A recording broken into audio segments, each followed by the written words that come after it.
Welcome to horror story LP. आज मैं आपको कहानी सुनाने जा रहा हूँ एक स्कूल टीचर की। एक आदमी शहर के स्कूल में टीचर की नौकरी करता था, तो उसका ट्रांसफ़र गांव के स्कूल में हुआ था। तो वो आदमी अपनी पत्नी और बेटे के साथ गांव में आ रहा था। गांव का रास्ता बहुत लंबा था, इसलिए आधी रात हो गई थी।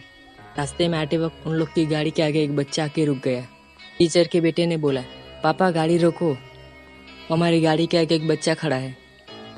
उसके पापा ने गाड़ी रोकी। गाड़ी में से उतर कर देखा तो कोई भी नहीं था। उस आदमी ने अपने बेटे को कहा, कोई भी तो नहीं है, और कार में बैठ गए और कार स्टार्ट करने लगा, मगर कार स्टार्ट नहीं हो रही थी और बहुत रात हो गई थी। तब वो आदमी बोला, तुम लोग कार में ही बैठे रहो, मैं मैकेनिक को लेके आता हूँ। और वो चला गया। थोड़ी देर के बाद उसके बेटे को उसके फ्रेंड का फ़ोन आता है। वो गाड़ी से उतर कर बातें करने लगता है, तो उसे लगता है कि उसके पीछे कोई है। उसने पीछे मुड़कर देखा तो कोई भी नहीं था। थोड़ी देर के बाद उसको बच्चा दिखा और बच्चे ने लड़की को हाथ और पैर में नोचने लगा। तब टीचर का बेटा बहुत डर जाता है और चिल्लाने लगा और कार की तरफ भागने लगा। तब उसकी मम्मी ने देखा, तो मम्मी ने पूछा, बेटा क्या हुआ, इतना क्यों डर रहे हो? वो लड़का बोलता है अपनी मम्मी को, मम्मी मेरे पास एक डरावना बच्चा आया और मेरे हाथ पैर को नोचने लगा। और वो दोनों डर के कार में बैठ गए। थोड़ी देर के बाद वो आदमी मैकेनिक को लेकर आता है और मैकेनिक गाड़ी सही कर देता है और वो लोग गांव चले जाते हैं। गांव जाके वो जहाँ पे रहने वाले वहाँ पे चले जाते हैं और घर जाके सब खा पी के सो जाते हैं। अब काफ़ी रात हो चुकी थी और उस आदमी का बेटा भी सो गया था। उसके कमरे का दरवाज़ा खुल जाता है और कोई उसका नाम बुला के डराने लगता है। लड़का बोला, कौन हो तुम? तो वो वहाँ से भाग जाता है। तब वो लड़का आवाज़ का पीछा करते करते बाहर तक चला जाता है। बाहर जाके वो उसे ढूंढता है, वो कौन है? तो अचानक वो बच्चा आके उसके आगे खड़ा हो जाता है और वो बच्चा बोलता है कि तुम मरने वाले हो और तुमको मुझसे कोई नहीं बचा सकता है। और बच्चा वहाँ से गायब हो जाता है। दूसरे दिन वो लड़के की तबीयत बहुत खराब हो गई और डर के मारे वो कुछ भी नहीं बोल पा रहा था। लड़के के पूरे शरीर में खरोच के निशान थे। तो उस आदमी ने डॉक्टर को बुलवाया और डॉक्टर दवा लेके चला गया।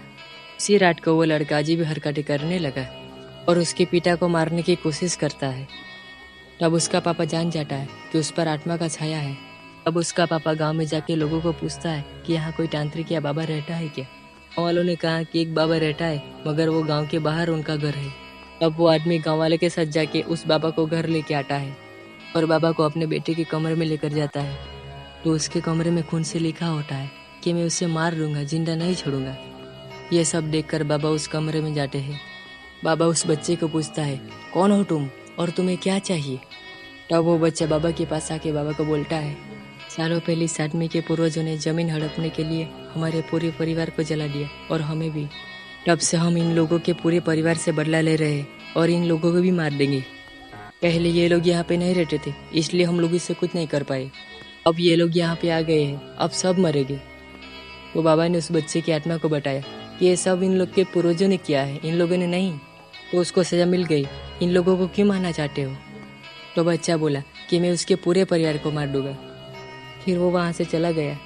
तो बाबा बोला कि आज अमावस की रात है, 12 बजने से पहले उस घर में पूजा हवन करके उन लोगों की आत्माओं को मुक्ति दिलानी पड़ेगी, तभी उन लोगों की आत्मा को शांति मिलेगी। और रात हो जाती है और बाबा अपनी पूजा चालू कर देते हैं। पूजा करते समय वो बच्चा सब लोग को बहुत डराता है, लेकिन बाबा बोला, तुम लोग मुझ पर भरोसा रखो, कुछ भी नहीं होगा। और बाबा पूजा हवन करके उन लोग को मुक्ति दिलाता है और सब आत्मा वहाँ से गायब हो जाती है और घर की शुद्धि करके घर में ताला लगा देते हैं। और उस आदमी का लड़का भी ठीक हो गया और उसका पूरा परिवार रात को ही शहर जाने के लिए निकल गए और गांव में कभी वापस नहीं आए। दोस्तों, कैसी लगी मेरी कहानी? अच्छी लगी तो लाइक शेयर सब्सक्राइब जरूर कीजिए।